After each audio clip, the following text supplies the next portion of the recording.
Hello, everyone, and welcome to the Winecast. Some recent casting I've been doing about German wine classification has got me thinking about Riesling, and I thought this might be a good opportunity to work a cast in about one of my favorite grapes while I get ready to tackle the second half of German wine law. Of all the grapes I've covered so far in these mini-casts, Riesling has the most mysterious origin. Its birthplace is probably in the Rhine Valley of Germany, but that's at best an educated guess.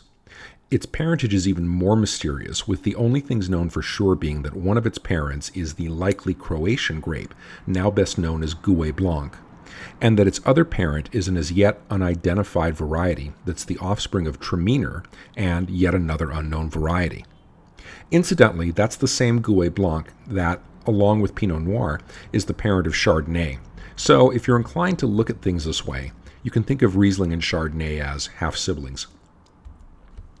As of 2010, Riesling is the 18th most planted varietal in the world, with top plantings in Germany, where it makes up a pretty epic 20% of all German wine grapes planted, and the United States, where the majority of plantings are in Washington state. In fact, St. Michel Wine Estates in Washington, of Chateau St. Michel fame, is the single largest producer of Riesling in the world, releasing more than 2 million cases of it every year. There are also important plantings in the Finger Lakes region of New York State. Australia, where a trifecta of valleys, Clare, Eden, and Barossa, house most of the vines, is also a key player, as is France, primarily in the Alsace region that abuts Germany.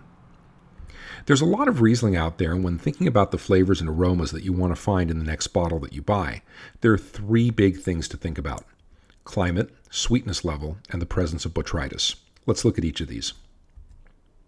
In the coolest climates where Riesling is grown, think the most northerly wine regions of Germany, you'll get crisp flavors and aromas like apples, though more along the lines of aromatic complex varieties like Honeycrisp and Braeburn, rather than, say, Granny Smith.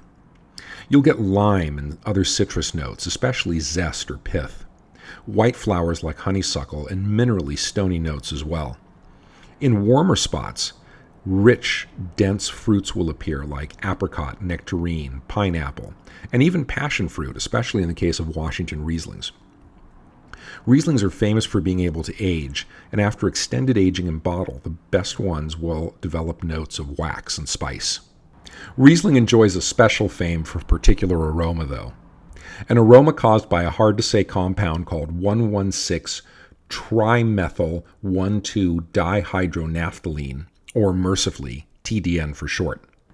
It's better known by descriptors like petrol, paraffin, or rubber, and one participant in a now famous documentary on sommeliers caught a lot of grief for calling it cut garden hose.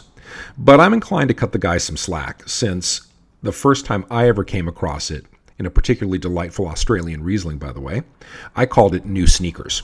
So there you go.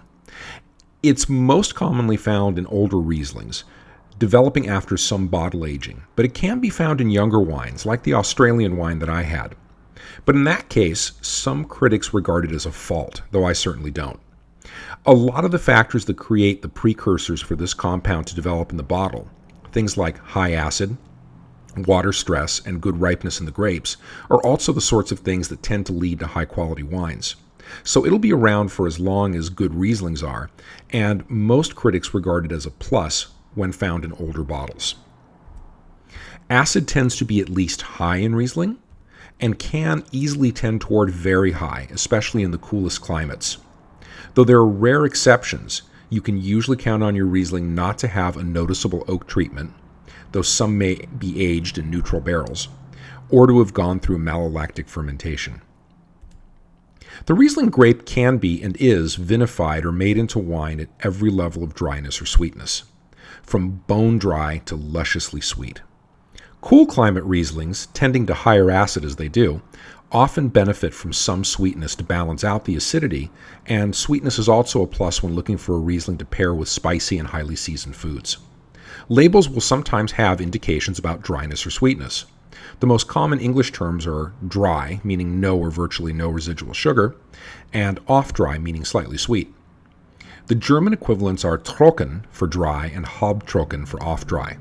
Small bottles of Riesling, smaller than the standard 750 milliliter bottles that most wine is sold in, will usually contain a very sweet dessert Riesling. Recently, a group called the International Riesling Foundation has been promoting the use of a chart like this to appear on wine labels to make it easier for consumers to know what they're getting in terms of sweetness when they buy a Riesling. The popularity of the chart is catching on, but it's far from universal.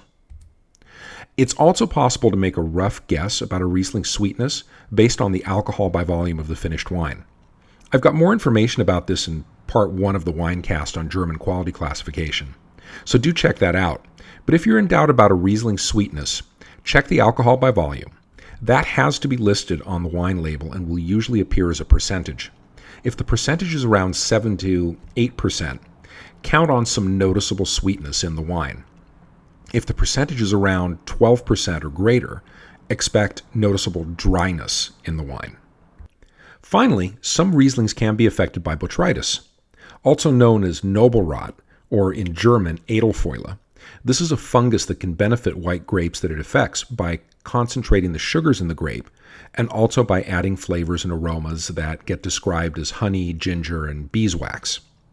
You're most likely to find Botrytis in very sweet dessert Rieslings, and while a producer may indicate on the label that the grapes the wine was made from were botrytized, here's an example from Washington State, for instance, if you're deliberately seeking that flavor profile, or maybe deliberately seeking to avoid it, you may have to ask a wine shop employee or do some online research to see whether a particular Riesling was made from botrytized affected grapes or not.